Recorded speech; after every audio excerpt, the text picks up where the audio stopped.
The forest smelled of rain and rot that day, that sharp, earthy scent of autumn when the world starts dying quietly. Orange leaves clung to the trees like memories refusing to let go. I remember their laughter echoing through the woods, light and careless, before the engine roared to life. Then came silence, the kind that presses against your chest until you can hear your own pulse. They weren't coming back. My grandkids, my own flesh and blood, had driven away, leaving me by the river with a half-empty thermos and a plaid blanket that wasn't nearly enough to keep out the chill. I kept telling myself it was a mistake. People don't just forget their grandfather in the forest. People don't just drive off while he's standing by the fire pit tying his bootlace. But the longer I stood there, the more the truth crept in, cold and heavy as the damp air. They did this on purpose. Maybe it was the look in my son-in-law's eyes that morning, that quiet impatience when I asked to come along. Maybe it was the way my granddaughter sighed, saying, "You can sit by the trees, Grandpa. We'll be right back." I'd wanted to believe her. I always wanted to believe them. The leaves whispered above me, rattling like dry bones. I thought of my late wife, Marjorie, how she used to warn me that people change when money's involved, that love gets thin when there's inheritance in the air. Back then, I laughed it off, but now, standing alone under a gray sky, the laughter of my family replaced by the distant croak of crows, I felt the truth settle deep in my bones. I tried calling them. The phone had no signal, my voice carried nowhere, just the echo of my own breath, my own foolish hope. I found a log and sat down, rubbing my hands together, watching mist curl off the river like smoke from an old wound. The picnic baskets were gone, the folding chairs too, just tire tracks in the mud and my footprints beside them, proof that I existed, if only briefly in their afternoon plans. When the first drop of rain hit my cheek, I realized how fast autumn could turn cruel. The cold didn't bite like winter. It crept. It seeped into your sleeves, your shoes, your thoughts.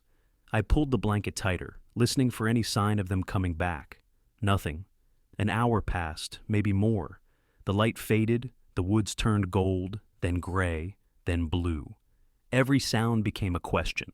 A twig snapping, a gust of wind, the rustle of something unseen. I started talking out loud, half to myself, half to Marjorie. "You'd laugh at me, old girl," I whispered, still believing they'd turn around. The wind answered with a long sigh through the birch trees. That's when I saw the note. A folded napkin pinned under a stone near where the car had been parked. My knees cracked as I bent to pick it up. The handwriting was my grandson's, sloppy, rushed. "Sorry, Grandpa, we'll come get you later." No signature, no time, no later. My throat went dry. The paper trembled in my hand, the kind of lie that doesn't even try to sound convincing. I sat there in the drizzle, the world dimming around me, and something inside me shifted, a quiet breaking. They thought I'd sit here like some confused old man until night fell. They thought I'd shiver, maybe stumble along the road until someone else found me. They didn't think I'd survive, but I did. When the darkness finally came, I stood up, slow but steady. I knew these woods. I'd hunted here with my father when I was 12, long before any of them were born. The trail behind the Oak Ridge led to the old service road. 2 miles, maybe 3. I could make it. Every step I took, the anger burned a little hotter, warming me better than any fire could. By the time I reached the edge of the forest and saw the faint glow of town lights far away, I'd already decided one thing. They wanted to leave me behind? Fine. But they'd regret the day they taught an old man how to be invisible.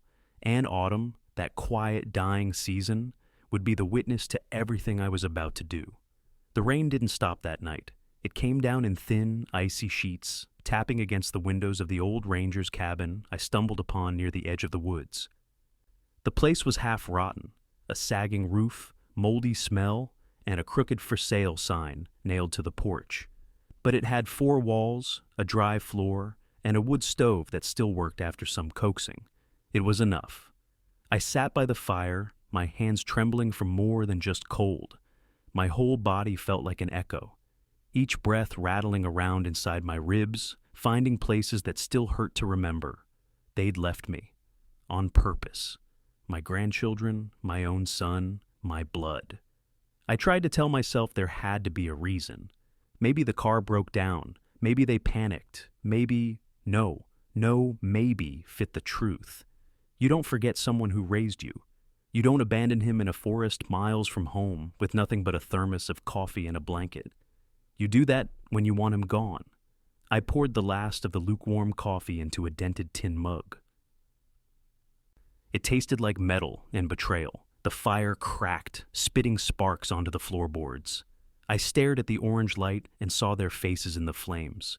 My son Robert's tight-lipped smile, his wife's sharp eyes, the grandkids whispering things they thought I couldn't hear. He's getting old. He forgets things. We can't take care of him forever. I wasn't senile. I remembered everything. I remembered the day I paid off their mortgage, the time I sold my fishing boat so they could send little Jamie to that fancy private school, the Christmas I stayed up till 3 a.m. fixing their leaky water heater while they slept upstairs, warm and happy. And now? I was the problem they wanted to lose. I sat there until the fire burned low, watching the coals fade to red eyes staring back at me. "All right, Tom," I muttered. "They think you're done. They think you'll sit here waiting." I stood, joints aching, and looked out the cracked window. The rain had stopped. The forest glistened under the moonlight like a secret. I could see my reflection, the lined face, the tired eyes, the gray stubble that used to make my wife laugh. "You look like a bear, Tom," she used to say. Maybe it was time to act like one. By morning, I dried my coat and found an old map pinned to the wall. The ranger who owned this place had marked trails, roads, and property lines. One name stood out: Hollow Creek, the family's land. Ours, technically. The same land they were planning to sell. That's what this was really about. They'd been talking for months about simplifying things, about financial responsibilities. My name was still on the deed, and they couldn't sell it without my signature. Now I understood. They wanted me out of the picture, permanently if luck favored them. Well, luck's a fickle thing. Sometimes it sides with the old and forgotten. I tore the map from the wall, folded it neatly, and slid it into my jacket pocket. Outside, the forest hummed with quiet life. Crows arguing in the distance, the rustle of wet leaves underfoot, the smell of decay and change. Autumn was shedding its skin, and maybe so was I. By noon, I was on the road back toward town. Every step hurt, but anger makes a fine walking stick. The closer I got to civilization, the clearer the plan became in my mind. They thought I'd freeze, or wander off, or simply disappear. I would disappear all right, just not the way they hoped. When I reached the diner by the highway, I slipped inside like a ghost. The waitress, Patty, blinked at me in shock. "Tom? Lord, what happened to you? You look like you crawled out of the ground." "Close enough," I said, lowering myself onto a stool. "Coffee, Patty, strong." While she poured, I looked out the window at the parked cars. One of them, a shiny blue SUV, looked just like Robert's. The same model, the same dent near the rear fender from when he backed into my mailbox last spring. They were here. Patty followed my gaze. "That your family? They came through earlier, asked if anyone'd seen you, said you wandered off." I smiled, that slow, heavy kind of smile that hides something sharp behind it. "Is that so?" "Yeah," she said. Seemed worried. "I bet they did." I sipped the coffee, scalding hot, and felt the bitterness burn down my throat like resolve. I could almost hear Marjorie whispering in my ear, "Don't yell. Tom, don't fight. Just make them see what they've done." And I would. When they came back to the diner that afternoon, I'd be gone, but not far. I'd already spotted the realtor's office across the street, same one that handled all the town's land deals. If my name was still on the papers, then so was my power. They left me in the woods to die. I was going to leave them in the ruins of their own greed. As I stepped outside, the cold wind tore through the orange leaves, scattering them across the road. They danced around my boots like little ghosts. I pulled my jacket tighter and smiled to myself. Autumn wasn't done with me yet, and neither was I with them. When I walked into the real estate office, the little brass bell above the door jingled like it was announcing trouble. The place smelled of coffee and printer ink, the kind of modern sterility that always makes old men like me feel out of place. Behind the desk sat a young woman, barely 30, tapping at her keyboard with the bored confidence of someone who thought the world belonged to her. "Can I help you, sir?" she asked without looking up. "You can," I said, brushing rain from my shoulders. "I'm Thomas Greeley. I believe you've been talking to my family about selling the Hollow Creek property." That got her attention. Her head snapped up, eyes wide. "Oh, Mr. Greeley, I was told you'd moved to assisted living already." I smiled, slow and thin. "Funny thing about that," I said. "Turns out I prefer the woods." She swallowed hard and reached for a folder on her desk.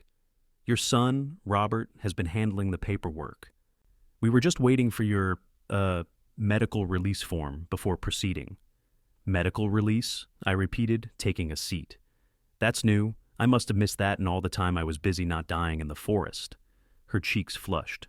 I'm sure it was a misunderstanding." I leaned forward. "Miss, if my signature isn't on those sale documents, you can tell every buyer in town that Hollow Creek isn't for sale. Not now, not ever." She hesitated. "Mr. Greeley, with respect, your family said you were no longer, able to handle financial matters." There it was, the polite lie dressed up in paperwork. Unable, too old, too confused. They wanted me legally erased before I'd even stopped breathing. I chuckled low. "Do I look confused to you?" She blinked, unsure how to answer. I took out my wallet, pulled an old driver's license, a military ID, and the deed copy I'd kept folded for years. "That's my land," I said, "and my wife's ashes are scattered there. No one's selling a single inch without my say-so." Her voice dropped to a whisper. "Understood, Mr. Greeley." I stood, my knees protesting, but my heart steady. "Good. Now, you can tell Robert Greeley and his wife Patricia that if they want to talk about family property, they can do it to my face." Outside, the wind had picked up again, scattering leaves along the street. The town always looked different in autumn, the storefronts glowing warm against the gray skies, the air thick with the smell of wood smoke and rain. But that day, it felt like the world was quietly on my side. I stopped by the hardware store next, picked up a padlock, a roll of warning tape, and a fresh private property, trespassers will be prosecuted sign. The clerk raised an eyebrow. "Going hunting, Tom?" "Something like that," I said. By late afternoon, I was back at Hollow Creek. The trail that had been my humiliation 2 nights ago now felt like a road home. I locked the old gate, nailed the sign into place, and wrapped the chain tight enough that no one could pass without cutting through. Then, I sat on the porch of the ranger's cabin, lit the stove again, and waited. They came just before dusk. The blue SUV rolled up slow, tires crunching on gravel. Headlights cut through the thinning fog. Robert got out first, his face pale, his jaw set like he was bracing for an argument. Patricia followed, her designer coat far too fine for the dirt she stood in. The grandkids stayed in the car, silhouettes behind fogged glass. "Dad!" Robert called. "We've been worried sick. Where have you been?" "Worried?" I repeated, standing. "Is that what you call leaving me in the woods?" He flinched. "It was a misunderstanding." "Don't!" I snapped, my voice harder than I'd meant. "Don't lie to me in my own woods." Patricia stepped forward. "You were confused, Tom. You wandered off while we were packing up. We thought you'd gone back to the car." I stared at her, the woman who had smiled at me for years, while quietly turning my son into someone I barely recognized. "You've got nerve, I'll give you that. But you should have checked your lies before you came here." I took the folded napkin from my coat pocket, the one I'd found under the rock. "Your son's handwriting," I said. "I raised him better than to write a note like that. But I guess you taught him new tricks." Robert's face drained of color. "Dad, You left me out there to die," I said quietly. "I could have frozen, could have fallen, well, maybe that was the idea." Patricia crossed her arms. "Don't be dramatic. You're making this worse than it was. We came back within an hour." "You came back after I'd already walked 6 miles through mud," I said. "Don't pretend it was concern that brought you. You just didn't want a missing person report ruining your little real estate sale." Robert looked down. "Dad, it wasn't like that." "Then tell me what it was like, son," I said, stepping closer. "Tell me why your name's on a sale agreement that doesn't belong to you." He didn't answer. Patricia did. We were trying to help you, Tom. You can't manage this property anymore. It's too much work, too much liability. We were thinking of your safety." "My safety?" I let out a low laugh that didn't sound like laughter at all. "You thought leaving me in the forest was safer than letting me live on my own land?" She turned away, muttering something about how unreasonable I'd become. I felt a strange calm settle over me, like the forest itself had grown quiet to listen. "You wanted me gone," I said, "so you could sell this place and move on. But here's what you didn't count on. Old men like me don't die easy. We've buried too many winters to be scared of a little cold." Robert finally looked up, guilt flickering behind his eyes. "Dad, we just thought—" "You stopped thinking when you stopped loving," I interrupted. "And that's something you'll have to live with." I stepped aside, gesturing toward the gate. "Now go. You're not welcome here anymore." "Dad, go!" I barked, and for the first time in years, my voice carried the weight it used to when he was a boy. They backed away, stunned. Patricia muttered something about calling a lawyer. I just smiled. "You go right ahead, sweetheart, but the deed's in my name, and I'm not as helpless as you think." When the SUV finally disappeared down the road, I sank onto the porch steps. The air smelled of wet earth and smoke. Above me, the trees creaked like old friends whispering approval. They'd thought they buried me in these woods. Instead, they'd given me back my spine.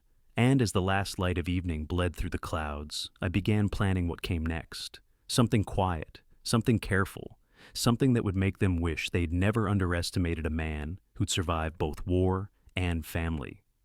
Autumn wasn't over yet, neither was I. The morning after they came to the cabin, the forest was silent again. Damp mist clung to the trees, wrapping the world in gray. I stood on the porch, sipping stale coffee, and watching a squirrel fight with a blue jay over a piece of bread. Small, stupid quarrels. The kind families start before they destroy each other. I'd barely slept. Every time I closed my eyes, I saw Robert's face in the SUV headlights. Ashamed, but not enough. Patricia's fake calm. The grandkids' shadows, silent in the back seat, pretending they couldn't see me through the rain. They'd driven away for good this time, but I didn't feel abandoned anymore. I felt awake. After Marjorie died, I'd let them take charge of everything. Bills, insurance, even the mail. They said they were helping. I'd sign things without looking too closely, believing it was easier that way. Turns out, easy is just another word for stupid. Now, I was done being stupid. By noon, I'd made my way to the county records office. The clerk, an old friend named Hank, looked up from his sandwich like he'd seen a ghost. "Tom? Jesus, everyone thought that you weren't around anymore." "Oh, I'm around," I said, tipping my hat. "And I need to see any documents filed under the Greeley name this past year." Hank frowned but didn't ask questions. He led me to the back room, where rows of dusty filing cabinets hummed under flickering lights. We found it fast. Greeley Family Holdings, transfer pending. There it was in black and white. Patricia's careful handwriting, my forged signature, a plan to sell Hollow Creek for over $200,000. They'd even listed my condition as mentally unfit to manage property. Hank looked up. "Tom, this ain't legal." "No," I said, "but it's about to become interesting." I took photos of every page. Then I had Hank notarize a statement confirming the date and what he'd shown me. He didn't ask why. Old men understand certain things without words. Outside, the clouds had started to break apart. The sun cut through the wet air, sharp and golden, lighting up the trees. I walked to the bus stop, map still folded in my pocket, phone in hand. The first call I made was to the sheriff's office. "This is Tom Greeley," I said. "I'd like to report attempted property fraud." The deputy on the other end hesitated. "Mr. Greeley, we thought your son was your power of attorney." "Not anymore," I said. "I've got proof they tried to steal from me. You'll get it soon." The second call I made was quieter, to an old friend from my logging days, Mitch Barnes, a man who owed me more than a few favors. "Mitch," I said, "you still got that backhoe and that bad attitude?" He laughed. "Both. What are you planning, old man?" "Something poetic." "Poetic's not usually your style." "It is now," I said. That night, Mitch met me at the cabin with a generator, some lights, and a truck full of supplies. "You really gonna stay here?" he asked. You've got no heat but that old stove. I've got enough, I said, and I'm not leaving my land again, not till this is finished. He looked at me for a long time, then nodded. You always were stubborn. We worked till past midnight, repairing the old fence, stringing wire around the property, marking every tree line with fresh paint. When we were done, the place looked almost new, solid again, like it remembered it belonged to someone who cared. The next morning, I called the county paper. This is Greeley, I told the editor. I've got a story you'll want to hear, about a family trying to steal land from an old veteran. He hesitated. You got proof? Oh, I've got more than proof, I said. I've got a name, a forged signature, and a lawyer who's about to regret his choices. The silence that followed was delicious. By the time the article hit, 2 days later, it was front-page news. Local war hero, targeted by family and property fraud scheme. The photo they used was one of me standing by the gate, cane in hand, face hard as oak. The phone calls started before breakfast. Reporters, neighbors, even church folk I hadn't seen in years. But the call I wanted most came around noon. Robert. Dad, what the hell did you do? He snapped, his voice tight with panic. Something you should have done long ago, I said.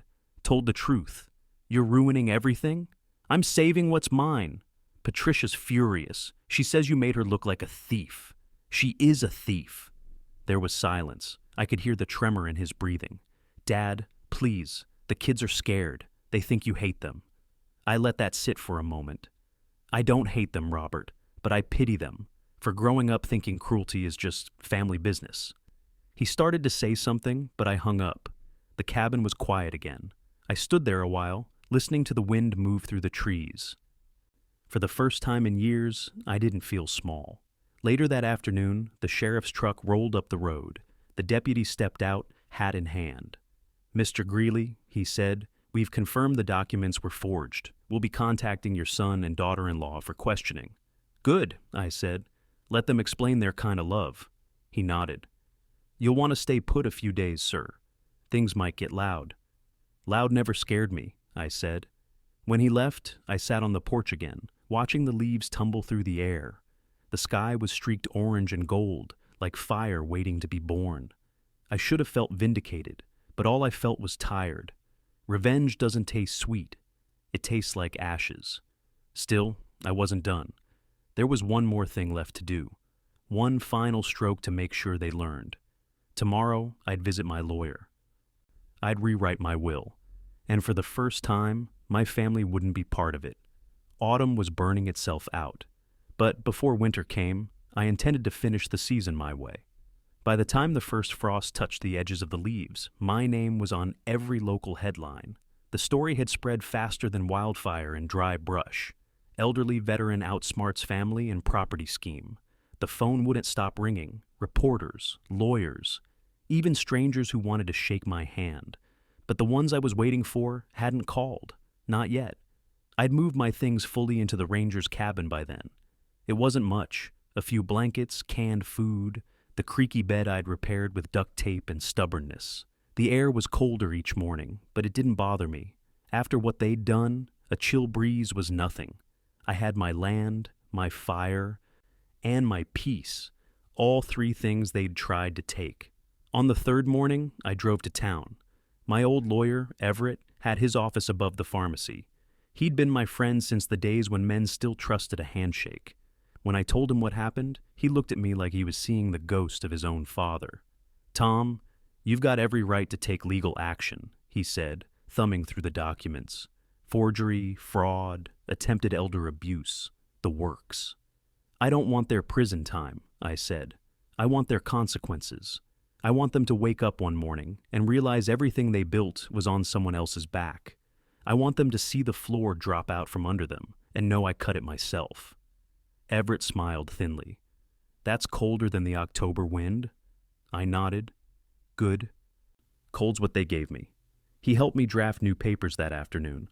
I left everything I owned, the land, the savings, even the cabin, not to my family, but to a scholarship fund for kids from the county, the Greeley Grant in memory of Marjorie, a small way to plant something good where something rotten used to grow. When the ink dried, I felt lighter. That night, as I sat by the fire, headlights flashed through the trees again. I didn't move. The SUV door slammed and footsteps crunched toward the porch. "Dad?" Robert's voice, hesitant, brittle. I didn't answer. He came into the glow of the firelight, hands jammed deep in his jacket pockets. His face looked older, like he hadn't slept in days. "Patricia's gone," he said quietly. "Took the kids to her sister's. Said she won't come back while this mess is hanging over us." I just nodded, staring into the flames. "Dad, please, you've made your point." "Have I?" I asked, my voice calm. "Because I don't think I have. You still sound like a man sorry for being caught, not sorry for what he did." His shoulders sagged. "You don't understand what it's like trying to hold everything together. The bills, the expectations. Patricia," I interrupted, "is a coward in expensive shoes. But you were my son before she ever walked into your life. You had a choice." He ran a hand over his face. "You were slipping, Dad, forgetting things, losing track of bills. You thought maybe it'd be easier if I just vanished," I said. "Don't dress it up as mercy." He looked at me then, really looked, like he was seeing the man he used to know. "I didn't mean for it to go that far. You left me in the woods," I said softly. "That's as far as it gets." The silence that followed was heavier than any shouting could have been. The fire crackled between us. Somewhere in the dark, a lone owl called out, slow, haunting. Finally, he said, "What happens now?" "You go home," I said. "Fix what's left of your family, because you won't have this land to fix it on. It's gone." "Gone? You sold it?" "No," I said, smiling faintly. "I gave it away." His eyes widened. "To who?" "To kids who won't forget who helped them when they're old." He stared at me, speechless. You can't just give away our inheritance." "Our," I repeated. "Son, you forfeited your share the day you left me under those trees." He stepped closer, voice breaking. "Dad, please." "You're angry." "I'm alive," I said. "That's more than you planned for me. Be grateful for that." He stood there a moment, shaking his head, then turned away. I watched him walk back to the SUV, the taillights cutting through the mist before fading into nothing. I thought that would be the end of it, but the world has a cruel way of circling back. A week later, the sheriff stopped by. "Evening, Tom," he said. "Your son's in a bad spot. Lost his job. Word got out about the forgery. Nobody wants to work with him." I poked at the fire. "That's not my doing." "No," he said, "but it's your story that started it." I thought about that for a long while after he left. The justice I'd wanted had finally arrived, but it didn't feel like triumph. It felt like an echo, hollow and cold. That night, I dreamt of Marjorie again. She was standing by the river, her hair caught in the autumn wind, smiling that tired smile she used to give me when she knew I was being stubborn. "Tom," she said in the dream, "you've proved your point. Don't let it rot you now." I woke before dawn, the fire nothing but dying embers. Outside, the frost sparkled silver on the grass. The world was quiet again, peaceful even. Maybe that was her way of telling me it was time to let go. I walked to the riverbank where they'd left me that day. The same spot, same stones, same trees. The leaves were mostly gone now, bare branches stretching up like old bones against the pale sky. "I forgive you," I whispered to the empty woods, though I wasn't sure if I meant it for them or for myself. Then I turned back toward the cabin, the wind carrying my words away like ashes. There was still one thing left to do, one final truth I needed to face before winter came. Because forgiveness, I was learning, is its own kind of revenge. The first snow of the season came early that year. Thin flakes drifted through the morning air, soft as feathers, melting as soon as they touched the ground. The forest was quiet, not dead, just resting. I liked that, resting. After everything, I figured I'd earned a little of that myself. I'd spent the last few weeks alone at the cabin, cutting firewood, patching the roof, and writing letters. Not angry letters, no more threats, no more reminders of what they'd done. Just words I'd carried too long inside me, heavy as wet leaves. One letter for Robert, one for each grandkid. I wrote them by lamplight, careful and slow. making sure every sentence sounded like truth instead of bitterness. I didn't ask for forgiveness. I didn't offer much of it either. I just told the story plain. I told them how the woods had looked the day they drove away. The copper light on the river, the smell of wet bark, the sound of the wind asking questions I wasn't ready to answer. I told them what fear feels like when it's mixed with disbelief. And I told them about the moment that fear turned to clarity. The quiet, painful understanding that family isn't about blood, it's about decency. I ended every letter the same way. You can live a long time thinking you know what love is, until someone teaches you the difference between care and convenience. I sealed the envelopes and left them on the table. Maybe I'd mail them one day. Maybe not. By late afternoon, the snow started falling heavier. I built up the fire and sat by the window with a cup of tea. From where I sat, I could see the ridge above Hollow Creek, the same ridge where I'd taught Robert to hunt when he was 12. Back then, he'd begged me to let him pull the trigger. Now, I wondered if that hunger had never really left him, if he'd just learned to aim at different things. The sound of tires crunching on the gravel pulled me from my thoughts. I looked up and saw a small car, not the SUV, something humbler, older. It parked crooked by the gate. A figure stepped out, bundled in a too-big coat. It was Jamie, my oldest grandson, 16 now, taller than I remembered. He hesitated at the gate before finally pushing it open. I didn't move until he reached the porch, cheeks red from the cold. "Grandpa," he said quietly, "I didn't know if you'd let me come." I gestured toward the fire. "Cold out there. You'll catch your death standing like that." He came in, stomping snow from his shoes. For a while, neither of us spoke. The crackle of burning wood filled the silence. Finally, he said, "Dad told me not to come." "I figured," I said. "But Mom's gone.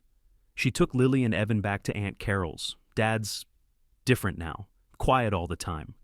"Good," I muttered. "Maybe quiet will make him listen for once." Jamie looked at me, eyes shining in the firelight. "Did you really give away the land?" "I did." He swallowed hard. "That was supposed to be ours one day." "No, son," I said softly. "It was never supposed to be anyone's. It was meant to be tended, not traded. I kept it for love, not for profit. When love left, the land didn't belong to us anymore." He was quiet for a long time, then said, "Dad's not the same. He says he messed up, that he wishes he could take it back." "Wishing's cheap," I said. "Regret's cheaper. What matters is change. Does he seem like a man changing?" Jamie didn't answer right away. Then quietly, "He cried last week. I've never seen him cry." Something inside me shifted. Not forgiveness, not yet, but something close. "Maybe that's a start," I said. We sat in silence again, the fire humming between us like an old song. After a while, Jamie reached into his coat and pulled out a photograph. A crumpled, faded picture of me and Marjorie, taken years ago at the county fair. She was laughing, her arm around my shoulder, my hat crooked on my head. I'd forgotten that picture even existed. "Dad said to give you this," Jamie murmured. "He found it in the old album, said you probably want it." I took the photo with both hands. The paper was worn, soft at the edges. Marjorie's smile felt like sunlight, breaking through years of fog. For a long time, I couldn't speak. "Tell your father," I said finally, my voice unsteady, "that I'm not angry anymore, but I won't forget. Forgetting's how this started." Jamie nodded. "Will you come for Thanksgiving?" "Maybe," I said, though we both knew the answer was probably not this year. When he left, the snow had covered his tracks before he even reached the road. I stood at the window, watching the white blur swallow the trees. Somewhere deep inside, something unclenched. Later, when I walked back to the river, I found the old napkin still wedged under a rock where I'd left it weeks ago. The ink had bled from the rain, the words barely visible now. I picked it up anyway, folded it carefully, and slipped it into my coat pocket. People like to say autumn is about dying, but they forget what comes next. The stillness, the waiting. That's where life hides before it begins again. I sat on the riverbank until the stars came out, faint and cold. The forest around me creaked and sighed, alive in its quiet way. "Marjorie," I whispered to the dark, "I think I've done enough." And for the first time in a long while, I didn't feel alone. The night was cold, the kind that made your breath look like smoke. But the fire in me was steady now, not burning for revenge anymore, just keeping me warm enough to see morning. Because morning always comes, even for old men left behind in the woods. And when it did, I'd be ready. Ready to live again.